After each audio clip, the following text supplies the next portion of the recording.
A Saudi millionaire businessman has been accused of raping an 18-year-old woman who was staying at his home in London. However, he says that the rape was accidental, and that often happens, but it gets better. No, and the defense worked. Okay. Oh.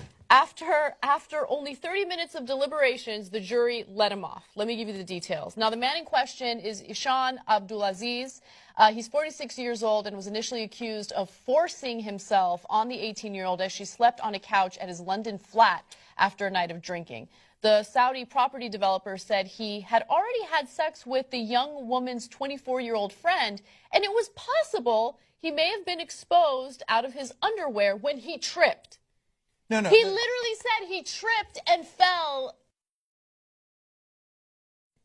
into her. Like, that's so crazy, and I can't believe it worked. Let me read you the first line of this article. A millionaire businessman has been found not guilty of rape after claiming he accidentally penetrated her when he tripped and fell. And that defense worked. Look, I'm relieved to find out it's not just a U.S. problem. It's all over the world. Rich people, and it doesn't matter in this case, white, black, in this case Arab, it doesn't matter. OJ was rich and got away with it. The kid with affluenza in this country who said, I'm too rich to know consequences, got away with it. Here's an Arab guy in the UK. I'm rich. Oops, I tripped and penetrated her with my penis. He got away with it.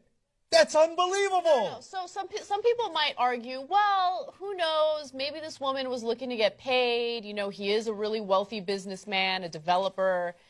They found his DNA on her, which means they found his semen on her, okay? And he had an answer for that. Abdulaziz, this is going to be a good one. Abdulaziz said he had accidentally fallen on the teenager and that she tried to seduce him. Of course. And that was how his DNA got on her. In fact, he even said, I'm fragile. I fell down, but nothing ever happened between me and this girl. Nothing ever happened. I'm fragile. I'm fragile. Oh, how did this work? How did this defense work? Okay, so let's get this story right. First of all, he says, I already had sex with her friend. I'm walking around with possibly my erect penis out of my underwear. Well, is it possible? What does that mean, possibly? Was your erect penis out of your underwear, or was it not? What does that mean, possibly? And you penetrated her, so I'm pretty sure it was out, right? And he's saying that, oh, I've got the semen on my hands already. I'm walking around, and I'm so fragile, and I fall with my erect penis right into her, right? And then I touch her with this, and then she was trying to seduce me. Wait, I thought you fell into her. What do you mean she was trying to seduce you? His story is so contradictory, and, you know, just... No, I'm sorry. That's the worst excuse I've ever heard in my life. Like, first of all, you know something's a lie when they come up with two different excuses. That's exactly right, yeah. Right? So that's a classic telltale sign of a liar. It's like, oh, I tripped into her, plus she was trying to seduce me. So a lot of people, whenever these stories come up, and whenever we talk about Bill Cosby, for instance, a lot of people will start victim blaming, and they'll say things like, oh, well, why didn't she come out and talk about what happened to her when it happened? This is why women don't come forward, okay? They don't come forward because in a lot of cases, justice is not served. In a lot of cases, the woman's the one who gets demonized. Look at this. I mean, you want to fight back against someone who is powerful, someone who's wealthy, someone who's in a much higher socioeconomic status as you, you're going to get screwed. The jury deliberated for 30 minutes. That's it. 30 minutes. And they were like, oh, obviously he tripped and fell into her. Obviously. Okay.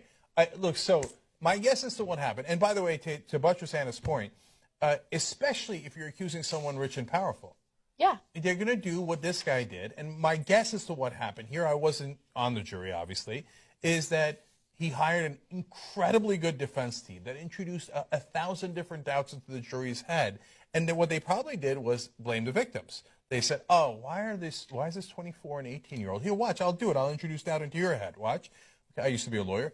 Why is this 24 and 18-year-old girl's clubbing with a 46-year-old Arab millionaire? Why did they go to his house with him?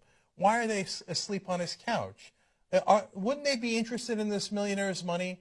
Why are they on the couch? And then all of a sudden you're like, wait, did they want to have sex with him? Maybe they wanted to have sex with him. Even though she reported it right away, never said she wanted to have sex with him. She was asleep on his couch, right? But what did you do? You introduced doubt because you had really good lawyers. Yeah. And that's how you get away with it. Now, if you don't have really good lawyers and you got a public defender, and God bless the public defenders, but they're really, really busy. There's a ton of cases, and they're heavily incentivized here in the U.S. to settle cases. And underpaid, by right, the way. and to plead guilty. And if you go to trial, and he's like, well, I mean, he tripped and fell into her, and that's all he does, and he's got to go, you're not going to get away with it, okay? And which you shouldn't, which you shouldn't.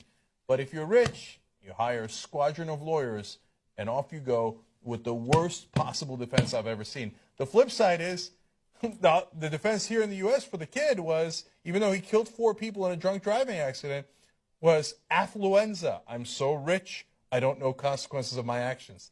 That worked. Anything will work if you have enough money. That's right. Oh, God, that's so frustrating. So frustrating for all.